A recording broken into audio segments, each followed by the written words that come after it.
Langsung. Assalamualaikum warahmatullahi wabarakatuh. Perkenalkan, kami dari kelompok 26. Jadi pada kesempatan kali ini, kami ingin mempresentasikan hasil dari kerja kami, yaitu tentang pembuatan automatic cooling and fan duct ya. Jadi untuk kelompok kami membuat otomasi dari cooling fan. Selanjutnya. Nah, ini adalah untuk anggota kelompok kami. Ada Ganda, ada Greg, dan ada saya sendiri, yaitu adalah Hafas. Lanjut. Nah, ini adalah untuk table of content dari PPT yang kami buat. Yang pertama adalah ada pendahuluannya, ada desain alatnya, dan ada hasil serta kesimpulannya. Lanjut. Oke, untuk pendahuluan mungkin akan dijelaskan oleh eh, saya ya. Jadi pendahuluan ini adalah jadi pendinginan dan ventilasi itu adalah hal yang penting ya dalam efisiensi kerja sistem otomasi ya. Sistem pendingin ini konvensional, sulit dipantau secara real time ya.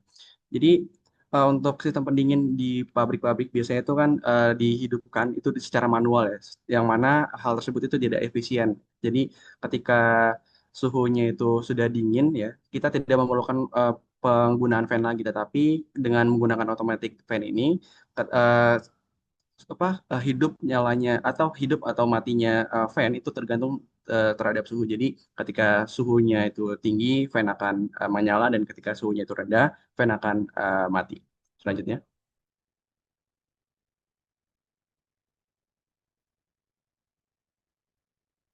Oke, di sini adalah untuk desain alatnya ya. Jadi ada komponennya, ada wiring dan code serta cara kerjanya. Silakan. Lanjut. Nah, untuk komponen-komponen apa aja yang kami gunakan ya. Yang pertama adalah kabel untuk male dan female. Ya. Jadi kabel male dan female ini berfungsi untuk menghubungkan satu komponen dengan komponen lainnya agar sistem ini dapat bekerja secara terintegritas. Yang kedua ada Arduino Uno ya. Jadi kami menggunakan Arduino Uno itu untuk sebagai pengendali utama atau prosesornya yang mengolah data suhu untuk mengatur operasional fan dan mentransmisikan data status sistem secara real time ke broker Mosquito melalui protokol MQTT menjembatani perangkat fisik dengan sistem monitoring IoT. Nah, yang ketiga ini ada L298 ya. Jadi L298 ini sifatnya fungsinya itu untuk DAC atau digital to analog converter ya. Jadi dia mengkonvert sinyal dari motor menjadi yang tadinya adalah analog yang menjadi digital. Nah, dia juga L298 ini berfungsi sebagai pengatur kecepatan dari si motor ya atau melalui sinyal PWM sesuai dengan perubahan suhu dari si sensor. Lanjut. Nah, yang ketiga, yang keempat di sini ada fan ya dengan 12 volt ya ukurannya. Nah, fan 12 volt ini berfungsi sebagai pendinginnya ya, pendingin dari ruangan yang ingin kita dinginkan. Nah, yang ketiga ini, yang kelima ini ada servo ya. Servo ini kami pasangkan di engsel pintu yang nantinya dengan menggunakan servo ini diharapkan engsel pintu itu dapat menutup dan juga membuka sendiri. Jadi seperti sistem HPAC pada umumnya ketika nanti fan-nya itu menyala, si penutup dari ducting tersebut akan membuka dan fan itu akan mendinginkan ruangan yang kita inginkan. Yang keenam ini ada Max 6675 ya. Jadi untuk Max 6675 ini sebenarnya adalah untuk amplifier sinyal dari si sensor suhu yaitu thermocouple. Karena thermocouple ini dia membaca perbedaan tegangan yang sangat kecil ya. Jadi kita perlu untuk mengamplifier sinyal tersebut agar dapat dibaca oleh Arduino. Oke, lanjut. Nah, selanjutnya ini ada thermocouple tipe K ya. Jadi kami menggunakan thermocouple untuk sensor suhunya. Yang selanjutnya ini ada breadboard ya. Jadi breadboard ini berfungsi untuk media perakitan rangkaian elektronik sementara tanpa memerlukan proses penyolderan lagi. Jadi kita nggak perlu solder-solder lagi, tapi kita menggunakan breadboard. Nah, selanjutnya ini ada kabel USB-B atau USB-A ya. Jadi USB ini berfungsi untuk menyambungkan ya atau menghubungkan Arduino Uno dengan komputer untuk proses mengunggah program dan penyuplai daya profesional selama pengujian. Selain itu, kabel ini juga memfasilitasi komunikasi serial untuk pemantauan data sensor dan debug secara real time dan juga memastikan dan pengembangan serta verifikasi ya sistem berjalan secara efisien dan juga terkontrol. Lanjut. Nah, ini adalah untuk wiring yang kami gunakan ya. Jadi yang tabel pada sebelah kiri ini adalah wiring dari Arduino ke Max 6675 dan L298 dan juga ke servo motor. Nah, untuk Max 6675 ke Arduino itu dari pin SO itu disambungkan ke pin digital 4 ya. Dari pin CS itu ke digital 5, SCK ke digital 6, VIN itu ke 3,3 volt dan ground itu ke ground. Nah, untuk L298 ke Arduino itu dia enable A kita hubungkan ke digital 9, input satu itu ke digital 2, input 2 itu ke digital 3. Dan untuk servo, ini kami hubungkan servo pin itu ke digital 7, VIN itu ke 5 volt, dan ground itu ke ground. Nah, ini adalah untuk wiring dari yang sebelah kanan, ini adalah wiring dari L298-nya menghubungkan ke motor dan juga power supply-nya itu berupa baterai 9 volt ya. Jadi untuk 12 volt atau ya di sini 12 volt tapi kami menggunakan 9 volt ya, itu dihubungkan ke baterai positif, ke ground ini kami hubungkan ke baterai negatif, output satu kami menghubungkan ke motor, dan output dua juga kami hubungkan ke motor. Lanjut. Nah, ini adalah code yang kami gunakan ya pada aplikasi pada software Arduino IDE. Jadi ini adalah code untuk mengendalikan ya, atau sebagai apa ya, sebagai eh, pe, sebagai apa, sebagai loop ya. Ya, jadi ketika Jadi pertama-tama itu yang kami coding itu adalah tadi ya, wiring yang sudah kami lakukan. Jadi input dari SO itu ada di pin 4, CS itu ada di pin 5, dan SCK itu ada di pin 6. Nah, selanjutnya kami menggunakan Max 6675 ya. Jadi kami memanggil dulu Max 6675-nya. Setelah itu ini adalah untuk input dari L298-nya itu ada enable A ke 9, input satu ke 2, input 2 ke 3, serta servo pin itu. Nah, ini adalah untuk tadi ya, servo itu kan ke pin 7. Jadi ini adalah pin untuk menginput ya. Nah, mendefinisikan inputnya dulu. Nah, yang kedua, ini ada void setupnya. Jadi kami memang setup dulu ya. Jadi eh, kalau berdasarkan Arduino-nya, enable A ini adalah untuk outputnya yang nanti sinyal akan diberikan ke motor seberapa lama, seberapa besar kecepatan motor yang harus berjalan.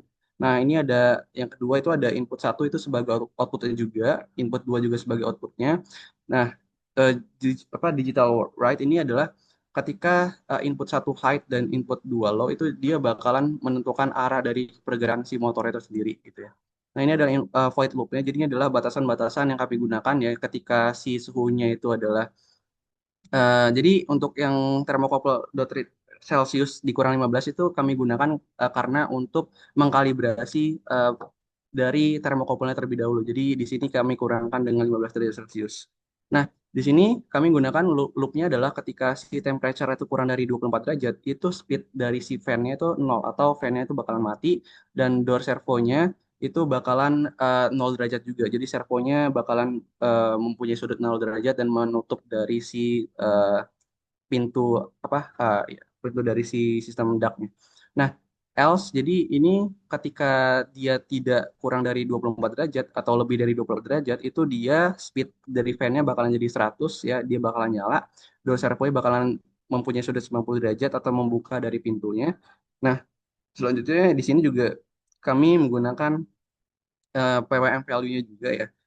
Nah, selanjutnya juga di sini analog write-nya juga ini untuk mengatur si kecepatan motornya. Jadi enable A itu adalah PWM value segala macam, dan ini adalah apa, serial print segala macam itu adalah untuk coding untuk display. Gitu. Selanjutnya, nah mungkin selanjutnya akan dijelaskan oleh saudara Greg. Silakan. Selanjutnya ini adalah kode untuk MQTT-nya, di mana kita akan menjembatani antara Arduino dengan MQTT Mosquito sebagai broker. Nah, ini kita menggunakan Python, di mana kita pertama-tama kita mengimport beberapa library seperti serial dan Tahoe MQTT clients plus MQTT. Nah, ini ada beberapa hal-hal yang penting seperti serial port, baud rate, yang mana serial port ini disesuaikan dengan kabel di mana Arduino itu dicolok di laptop kita. Selanjutnya juga itu kita mesti mengeset broker dan portnya. Ini broker disesuaikan dengan IP dari laptop kita, di mana kita terhubung koneksinya ke kemana. Ini ada client sama dengan MQTT client ini sebagai fungsi utamanya, dan kode ini akan membaca dari serial yang dikirimkan oleh Arduino, di mana tadi ada tiga. tiga inputan di mana itu temperatur, speed, dan status. Sesuai apa yang udah disetting di kode Arduino sebelumnya.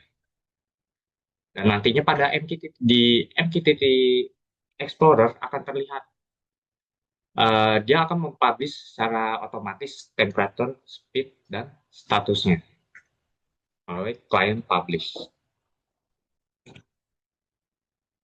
Nah, ini berikut adalah desain inventornya. Mana ini kita mendesain bentukan dari wujud dari proyek kita ini bentuknya seperti ini. Di mana ada duct-nya, ada pintunya, ada duct-nya, dan ada fan-nya. Harusnya ini ada servo yang terhubung dengan bagian tutupnya ini. Selanjutnya adalah desain Tinkercad. Nah, desain Tinkercad ini kita tidak bisa mewakili 100% apa yang kita buat karena ada beberapa part yang tidak ada seperti L298, di mana kita menggantinya menjadi L293D. Dan untuk sensornya kita menggunakan sensor LM35 karena tidak ada thermocouple di sini. Cuma rangkaian di Tinkercad ini bisa mewakili apa yang dilakukan oleh proyek kita mana memiliki sebagian besar kesamaan untuk di kodenya.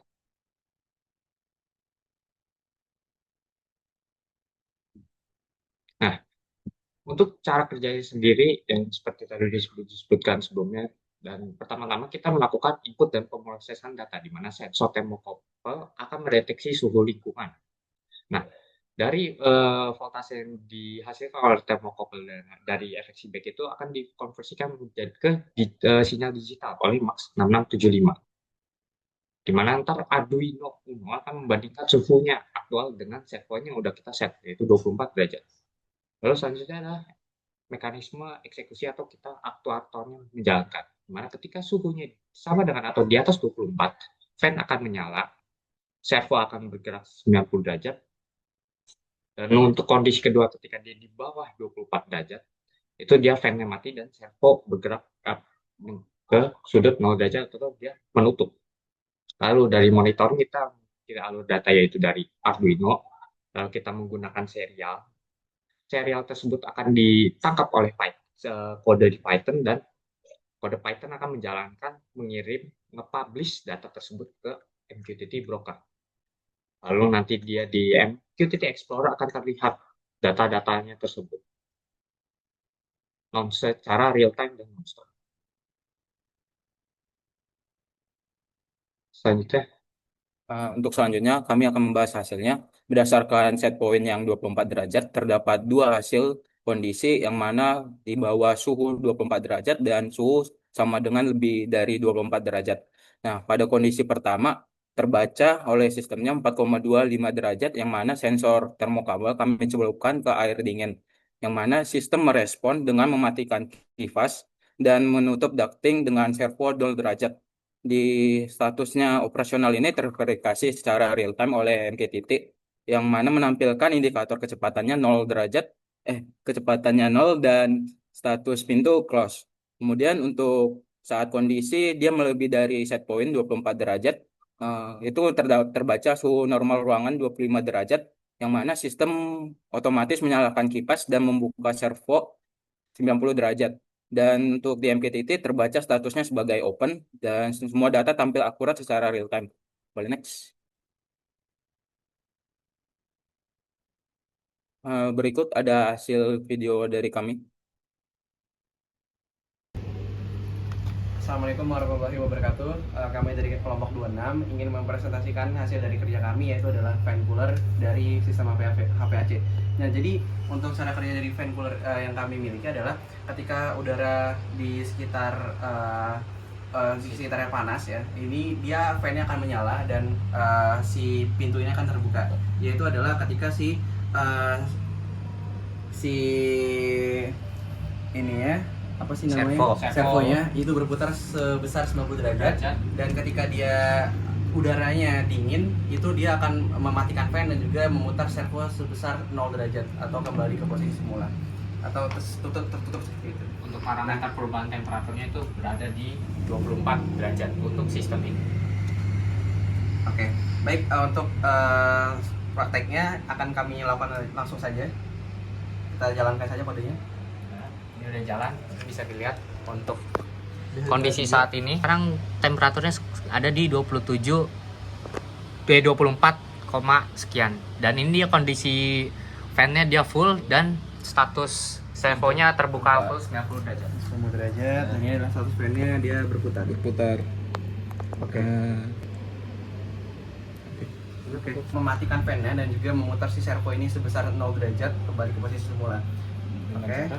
Dengan cara mendinginkan si termokouple-nya dengan air dingin. Nah, di sini sudah terlihat ya bahwa dia sudah menjadi 0 derajat untuk servonya dan juga untuk fan-nya atau sudah mati.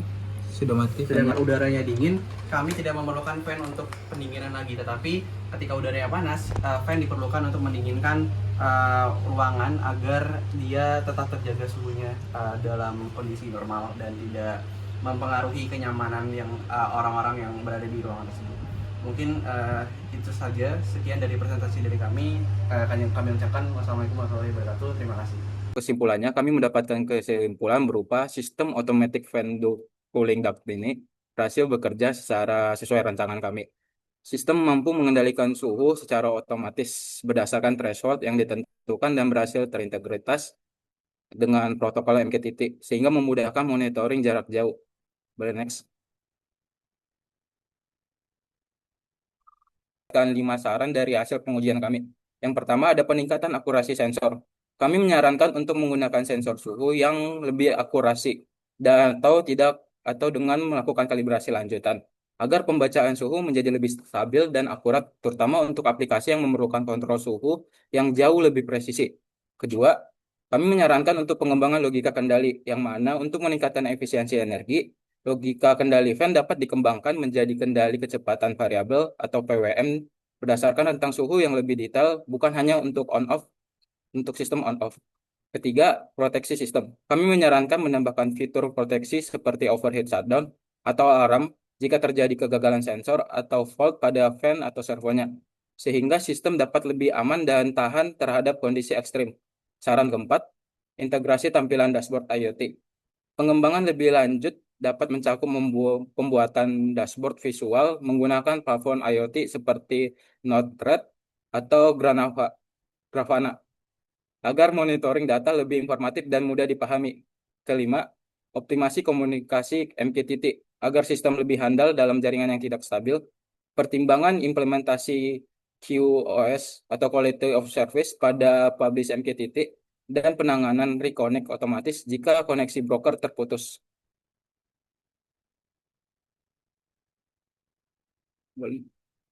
Sekian presentasi dari kelompok 26. Terima kasih atas perhatiannya.